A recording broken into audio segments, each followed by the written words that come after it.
ეს ილუსტრაცია დაურთო საქართველოზე სპეციალურ ქვეთავს ევროპის საბჭოს ექსპერტთა ჯგუფმა მედია გარემოს შესახებ მომზადებულ ანგარიშში. ამით ითქვა, რომ საქართველოს რუსეთისგან გადარჩენა სჭირდება და დახმარება მხოლოდ ევროკავშირს შეუძლია. დოკუმენტში პარტნიორი ქვეყნები ქართული ოცნების მიერ გასულ წელს მიღებულ რეპრესიულ კანონებს და ჟურნალისტებზე განხორციელებულ ფიზიკურ თავდასხმებს მიმოიხილავენ. ვკითხულობთ, რომ საქართველო დღეს საშიში ქვეყანაა და მისი განვითარების კურსი ავტორიტარულ მოდელთან თანხვედრაშია. საქართველო, რომელიც ოდესღაც დევნილი ჟურნალისტებისთვის უსაფრთხო ადგილად ითვლებოდა, სულ უფრო საშიში ხდება.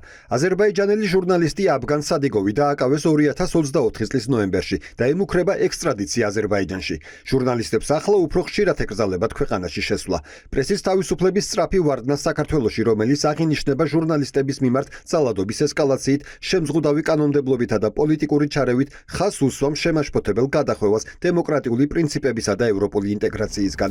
ხელისუფლების მხრიდან ლეგალური და ფიზიკური დაშინების ტაქტიკის მზარდმა გამოყენებამ ავტორიტარული მოდელების მივაზვით შექმნა მტრული გარემო დამოუკიდებელი ჟურნალისტიკისთვის.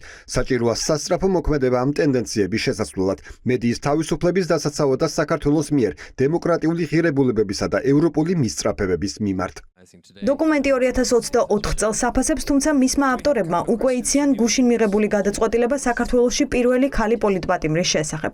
პანელურ დისკუსიაზე, რომელიც მხოლოდ ორ ქვეყანას, საქართველოს და უკრაინას სპეციალურად დაეთმო, საქართველოს ჟურნალისტთა ქარტიის ხელმძღვანელმა კოლეგებს დეტალურად აუხსნა, რა გარემოში უწევთ ქართველ ჟურნალისტებს მუშაობა და რამდენად უკანონო იყო გადაწყვეტილება, რომელიც მზია ამაღლობელზე გუშინ ბათუმის სასამართლომ მიიღო. My country continues to descend towards autocracy at a high speed. ჩემი ქვეყანა მაღალი სისწრაფით მიდის ავტოკრატიისკენ. საბჭოთა კავშირის შემდეგ პირველად გვყავს ქალი პატიმარი ჟურნალისტი.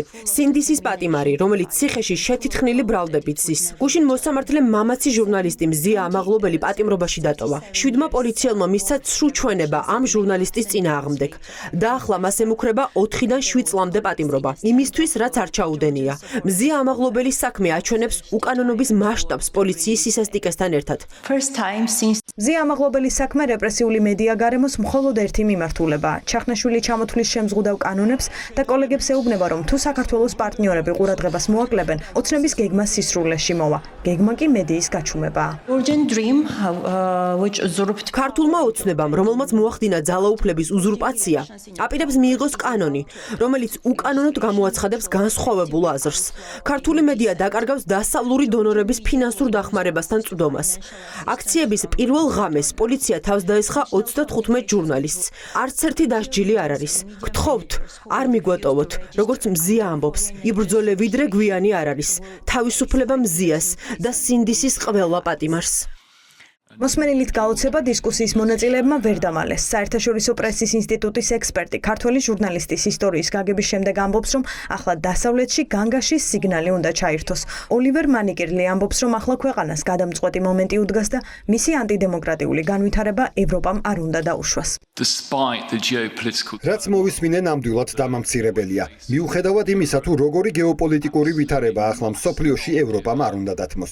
ეს ისტორიები, რაც უკრაინაზე, საქართველოზე მოვისმინეთ, ცხადყოფს, რომ კოლეგები დასაცავი არიან და დანებება არ შეიძლება. თუ ჩვენ უარს ვიტყვით ჟურნალისტიკაზე, მათი უსაფრთხოების დაცვაზე საქართველოსა და ევროპაში, ჩვენი ლიდერები როგორ დაიცავენ ჟურნალისტიკას ევროკავშირში, ეს მართლაც გადამწყვეტია. ათუმელების და ნეტგაზეთის დამფუძნებლის ისტორია ქვეყნის გარეთ პარტნიორებს არწმუნებთ, რომ ქართული ოცნება მედიის გაჩუმების და უფარავ სურვილს აღარ მალავს. ამაღლობელის შესახებ ხმაურის ფონზე მოუწია გადაწყვეტილების გამოცხადება გუშინ მოსამართლე ვიქტორ მეტრეველს, რომელმაც საქმეში დაცვის მხარის მტკიცებულებები დაუშვებლად ცნო და ბრალდებული პატიმრობაში დატოვა.